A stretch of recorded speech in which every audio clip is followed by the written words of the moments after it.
They didn't mean to find it. The scan was supposed to be routine, an astronomical archive sweep of high-frequency pulsar maps collected by the James Webb Deep Array. Just static, mostly. Stellar background noise. But then, Dr. Imani Ross noticed something strange. A series of signals, pulses buried between quasars, repeating at intervals far too precise to be natural. Not just repetition. Location encoding. A spatial rhythm, almost like cosmic Morse code. She ran the data through an AI translator typically used for SETI pattern recognition. The result wasn't words. It was coordinates. A path through space, curling outward from the center of the Milky Way and ending at Earth. Imani didn't sleep for 48 hours. Because this wasn't just a route. It was a map. And embedded in that map, plotted in glowing gold against an infrared backdrop, were hundreds of small sigils, each orbiting stars across the galaxy. But Earth's mark was different. Theirs were static. Ours was blinking. No one believed her at first. The map didn't come from any known satellite. No signal logs. No source ID. Just a packet of pure astronomical data that had injected itself into the archive server, formatted perfectly for human parsing. Imani presented the map to her NASA advisory team. They called it a sophisticated prank, until she showed them the symbols. Each one matched constellations, dead ones. Star clusters that had already collapsed. Supernovae that had happened after the signal was supposedly sent. That shouldn't have been possible, unless whoever made the map knew the future. NASA locked the data behind a classified firewall. But it didn't matter, because 3 weeks later, the same signal appeared again, this time through a private telescope in Chile, then a Chinese lunar array, then a civilian university scope in Norway. Each time, the map redrew itself. Same pattern, same coordinates. But the Earth symbol? It wasn't blinking anymore. It was flashing. And each time it did, the same thing happened, a strange electromagnetic anomaly within our own atmosphere. Electrical interference, weird tides, migrating animals changing course. And one night, when the pulse peaked, satellite footage caught a massive whirlpool forming off the coast of Japan, spiraling in the exact shape of the Earth symbol on the map. Imani didn't call it a coincidence. She called it a countdown. She was right, because the flashing Earth icon was surrounded by concentric rings. Each ring contained glyphs, mathematical ones, Fibonacci spirals, prime number alignments, and one by one, those rings began collapsing inward toward Earth's marker, as if the map wasn't just showing the galaxy, but tracking something's approach. The final ring, she estimated, would reach the Earth marker in 42 days. That's when the whispering started. First, it was background static on research radios. Then it showed up in white noise generators, phone feedback, even the hum of high-voltage power lines. Some swore they heard words, phrases, not English, not any language on Earth, but somehow recognizable. A voice just beneath reality, speaking in tones your brain didn't understand, but your bones did. Imani began recording the signals. Each one correlated perfectly with the blinking pattern. Each one stronger than the last. And each one ending with the same four-note harmonic. A sound that matched the death knell of neutron stars. A tone the cosmos only makes when something dies. That's when she found it, buried in a declassified Soviet astronomy report from 1984. A blurred scan of a star map retrieved from a meteorite impact site in Kazakhstan. Same shape, same spiral, same flashing Earth glyph. The Soviets called it Karta Umrnai, the map of dying. And its final symbol matched today's position of Earth to the hour. But back then, they dismissed it as nonsense. Imani knew better. She cross-referenced the signals with deep space phenomena over the last 40 years. Every time a glyph on the galactic map collapsed, a civilization disappeared. Not just alien ones. On Earth too. Cultural blackouts. Mass extinctions. Entire lost cities. Always within days of a flash. And now Earth was next. Imani wasn't alone anymore. After news of the Soviet artifact resurfaced, everything changed. Quietly, quietly. Not with headlines, but with silence. University servers where the data had spread went offline. SETI nodes stopped responding.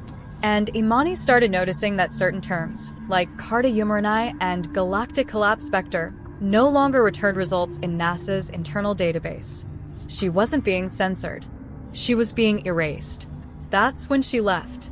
She copied everything, signal logs, glyph overlays, pulsar trajectories, and drove across state lines with nothing but a backup hard drive and a burner laptop. She wasn't hiding from the public. She was hiding from whoever already knew.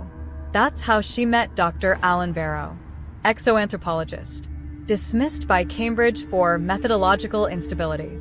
Specialized in pattern mythology, how ancient cultures translated celestial events into stone and ritual. He didn't believe in aliens, but he did believe in maps. And when Imani showed him the spiral, he didn't flinch. He stood up, walked across the room, and pulled a book from his shelf. A 1932 archaeological report from Göbekli Tepe, one of the oldest known temple sites on Earth. Inside, a carving, spiral-shaped, 4 rings, 1 blinking mark at the edge. Not a star, not a sun, an eye. They've seen this before, Alan whispered. They just didn't know how to describe it.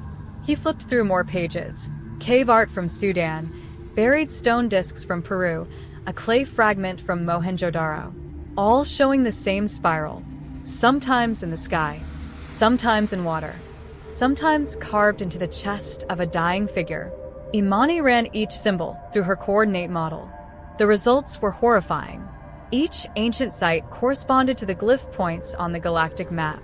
Thousands of years ago, Earth civilizations had already mapped the same pattern, without telescopes, without AI, without any reason to, as if the pattern had reached them first.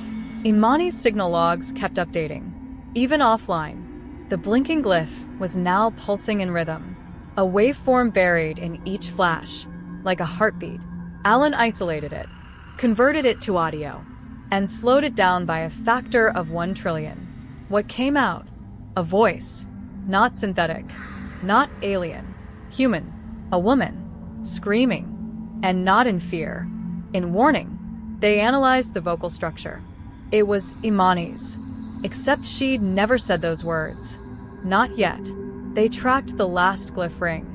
It was collapsing fast now, each blink sinking with seismic anomalies across the planet. Sinkholes in Turkey, lightning storms over the Pacific, a blood-red tide in the North Atlantic, so thick it dyed clouds pink as it evaporated. None of it matched known climate models, but it all matched the glyph sequence. And at its center, buried deep in the signal's modulation curve, Alan found something else. A key. Encrypted coordinates. Earth-based. An exact GPS location. A buried signal source. In Antarctica. They flew out the next day, no permits, no flags. Just cargo plane and cold steel nerves. The site was beneath an abandoned Soviet weather station, covered in permafrost. Imani's equipment detected EM radiation far below the ice. No natural signature. She and Alan drilled down meters of ice, then basalt, then finally something smooth. Metal. A dome. They excavated the top. It wasn't Soviet. It wasn't Earth-made at all. Carved into the alloy was the same blinking spiral. And beneath it, a line in English. We tried to turn back the map. We only made it real. The dome opened on its own. Inside was a chair, human-sized, facing upward, and surrounding it, projectors, data nodes, optical lenses made from no known element. They turned on as soon as Imani entered. And in the air around her, the galaxy. Alive. Moving. The spiral began spinning in real time. But this time, Earth wasn't blinking. It was fracturing. The final ring collapsed. And from the spiral's center came the last output. A countdown. Not in seconds. In names. People. Alive now. And vanishing one by one. Starting with her. They say when stars die, they whisper. But this wasn't a whisper. It was a script. As if the galaxy had already decided, and humanity was just reading aloud the last pages of a book it never knew it wrote. Imani didn't leave the dome. She couldn't. The map inside wasn't a projection anymore. It was a process. Each time she blinked, it rewrote itself slightly. Stars shifted. Lines curved tighter. The Milky Way itself seemed to tremble. And at the center of the spiral, her name stayed lit. Still first. Still waiting. Alan ran diagnostics from outside, trying to trace the countdown. The signal didn't just originate in Antarctica anymore. It was bouncing. From observatories, satellites, submarines, weather balloons. Everything Earth had ever launched to monitor the sky was now reflecting the spiral back, like a planet trying to remember its own fate. Then came the anomalies. Not earthquakes, not floods. Something subtler. Misremembrance. Air traffic controllers forgot planes mid-flight. Passengers aboard trains said their conductors vanished between stations. Cities blinked through rolling brownouts. Power on, then off. But when restored, entire hours were missing from the grid logs. And the people? They started dreaming of the map. Not abstract dreams. Specific. Shared. Children in Tokyo drawing perfect spiral glyphs in chalk. A janitor in Chicago humming a four-note melody Alan had decoded from the Galactic pulse. Even Imani's mother, back in Texas, called her, breathless, whispering, "You're not the first Imani I've had." The dome's chair activated. She didn't sit in it, but it acted as if she had. A DNA scan pulsed across the dome wall, her sequence flashing red, then green, then back again, flickering like a decision still being made. The countdown changed. Not her name this time. Another. And another. 37 new ones. All people connected to Imani's research. All globally scattered. And 3 of them were already gone. Dead? Missing? She didn't know. But their coordinates faded from the map, like obsolete markers on a GPS. Alan theorized it wasn't a doomsday weapon. It was worse. A recursive narrative mechanism. Something that restructured reality to match what the map had already shown. A kind of galactic self-fulfilling prophecy. Once the glyph was complete, once Earth became fully aware of it, it didn't just describe the end. It began it. And by receiving it, humanity had confirmed it. Imani tried to pull the plug. Hard shutdown. Total data wipe. But the spiral reappeared. Not on screens. On skin. A technician from the Antarctic base came to them in the night, shirtless, shivering. On his chest, a faint spiral burn, pulsing. When they scanned it, it matched the map's last rendering, down to the missing names. By the time world governments began to notice, it was too late to contain. Telescope networks were now infected. Images from James Webb, Gaia, and even backyard hobbyist lenses all showed the same spiral overlay, regardless of target. It didn't matter where you pointed. The sky was echoing itself, as if reality had become flat, as if perspective was the final frontier collapsing. Then came the folds. Mountains began appearing 20 meters east of where they'd always been. GPS networks split, phones in New York displaying maps of ancient city ruins that didn't exist. A live stream in Cairo captured the Sphinx blinking. Not metaphorically, literally. And the spiral blinked with it. Imani tried one last thing. She recorded herself describing the map, then deleted the recording, then tried again. Each version came out different, not just in words, but in logic.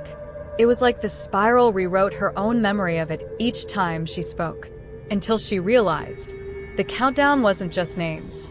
It was versions, iterations of Earth, being compressed, merged, and finally erased. All but one, the spiral's final version, where the galaxy ends with a dot of light pulsing over Antarctica. A new center.